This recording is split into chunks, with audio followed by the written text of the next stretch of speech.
అయితే ఇది ఒకటి చూడరా.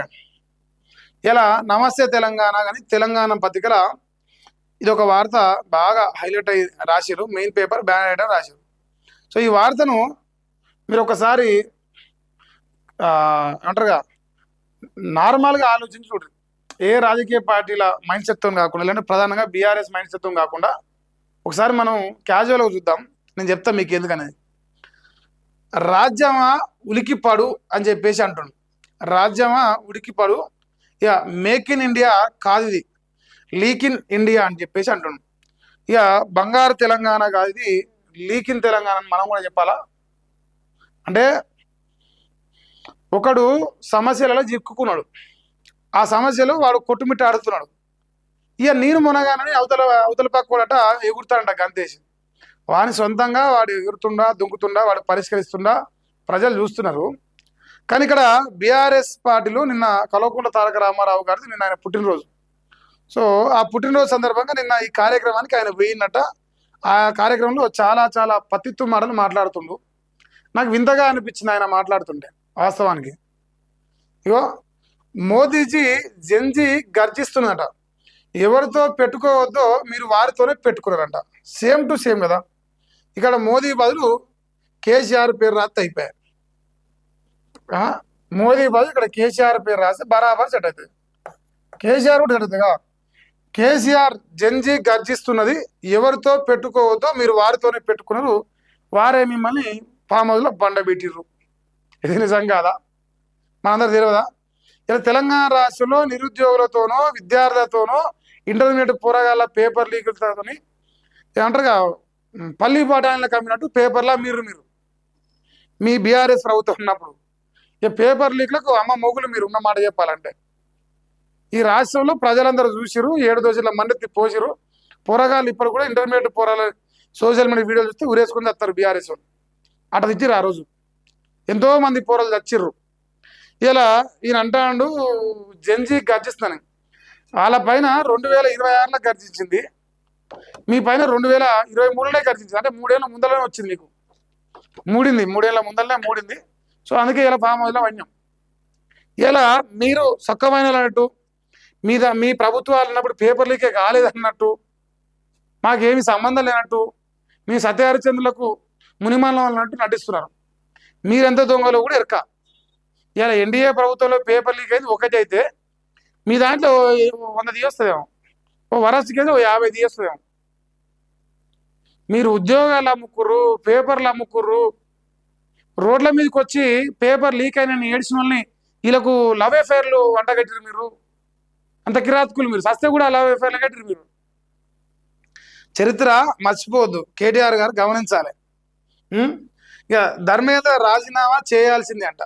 యువతకు క్షమాపణ చెప్పి కేసులు ఎత్తేయాలని కేటీఆర్ అంటుండు. విద్యార్థులు యువతరం సాగిస్తున్న పోరాటానికి అండగా బీఆర్ఎస్ ఉంటుంది అంటుండు. మరి ఇదే అండగా మీ పైన వాళ్ళు పోరాటం చేసినప్పుడు, ఇప్పుడు తెలంగాణలో చేసింది ఆయన ప్రొటెస్ట్. నిన్న తెలంగాణలో ఇదే తెలంగాణ యువత గతంలో మీ పైన చేసినప్పుడు ఆ రోజు కూడా బీఆర్ఎస్ మద్దతు ఇస్తుంది అని మీరు అన్నారా? నేనైతే చూడలేదు మీరు అన్నట్టుగా. మీరు ఎక్కడా కూడా బీఆర్ఎస్ మద్దతు ఇస్తుంది విద్యార్థుల పోరాటం గతంలో చెప్పలే. తెలంగాణ ఉద్యమంలో వరకు ఓకే. మీరు అధికారంలోకి వచ్చినాక మీ ప్రభుత్వంలో పేపర్ లీక్ అవుతున్నప్పుడు మీరు ఏమన్నా స్పందించారంటే శూన్యం. ఇక సచినోని కూడా అవమానించారు మీరు, అంత దుర్మార్గులు. ఇక ధర్మేంద్ర ప్రధాన్ రాజీనామా చేయాల్సిందే అంటున్నాం. సరే ఓకే, కేటీ రామారావు గారిని అడుగుతున్నా, మరి మీ ప్రభుత్వంలో పేపర్ లీక్ అయినాయి, అది మీకు తెలుసు, మాకు తెలుసు, లోకానికి తెలుసు, అందరికి తెలుసు. మీకు అడగాలి. ఇప్పుడు జనం ఓ సామె చెప్తారు, కోడలికి అత్త నీతులు చెప్పంట గోడలు దుంకుతాందంట. మీరు దుంకిన గోడల సంగతి ఏందని.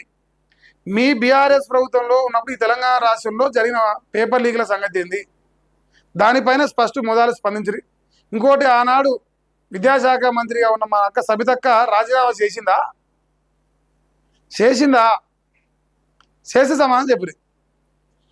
మందికి సోమవారం మనకు మంగళవారం అంటే ఎట్లా చూడే. ఇక నీట్ లీకు ఒక్కటే కాదు, జవాబుదారీతనం కోసమే పోరు.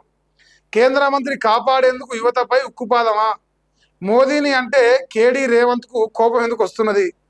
ధ్వజమెత్తిన BRS working president KTR. BRS ఇప్పుడు ఇందిరా పార్క్లో చాలా మంది ధర్నా చేసిర్రు, చాలా మంది మాట్లాడిర్రు.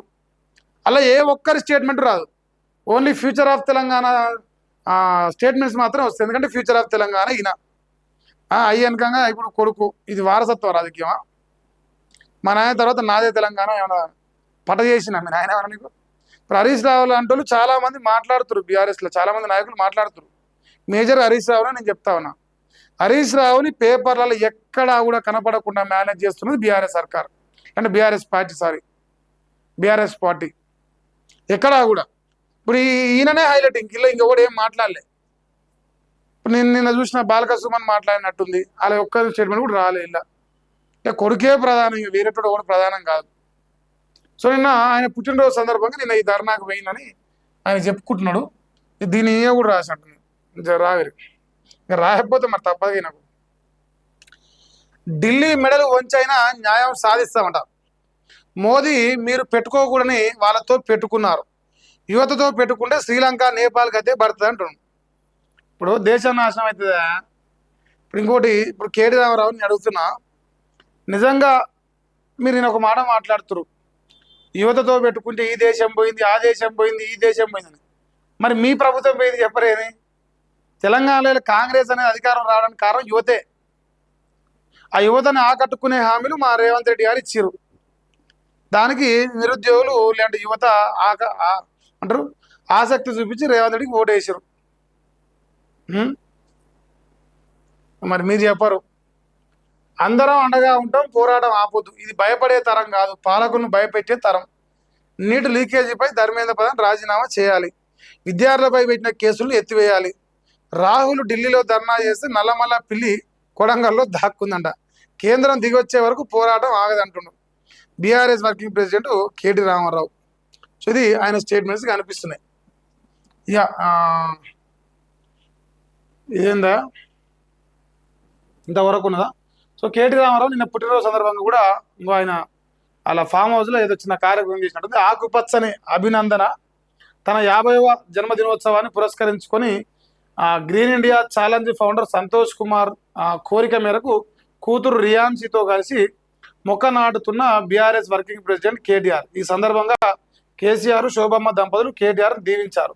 సతీమణి శైలిమ కుమారుడు హిమాంశు కేటీఆర్కు బర్త్డే విషయం చెప్పారట. సో ఆ విషయాన్ని కూడా ఆయన తుమ్మినా కూడా వాడితే అవుతుంది. సో వాళ్ళ కుటుంబంలో ఇంట్లో పుట్టినరోజు విషయం చెప్పుకుంటే కూడా దాన్ని వాడతీశారు. అందుకే బీఆర్ఎస్ ఈ నమస్తే తెలంగాణ పత్రికను కరపత్రం ఎందుకంటారంటే ఇట్లాంటి వార్తలు కూడా పేపర్లో ఇస్తారు. ఇది వేయాలని వాడితేనా? ఇప్పుడు ఈ ఎంటైర్ పేపర్లో హరీష్ రావు ఉన్నాడేమో చూపిరా నాకు, ముఖమైన చూద్దామన్నా లేదు. బీఆర్ఎస్లో వేరే నాయకుని ముఖమైన ఉందా? ఇలా నాకైతే కనపడలేదు. మీకేమైనా కనిపిస్తే చెప్పరు. అది కథ. అంటే ఫ్యూచర్ ఆఫ్ తెలంగాణ అని మనం ఫిక్స్ కావడం కోసం ఇప్పటి నుంచే దానికి ప్రిపరేషన్ జరుగుతుంది. అది కథ అనమాట.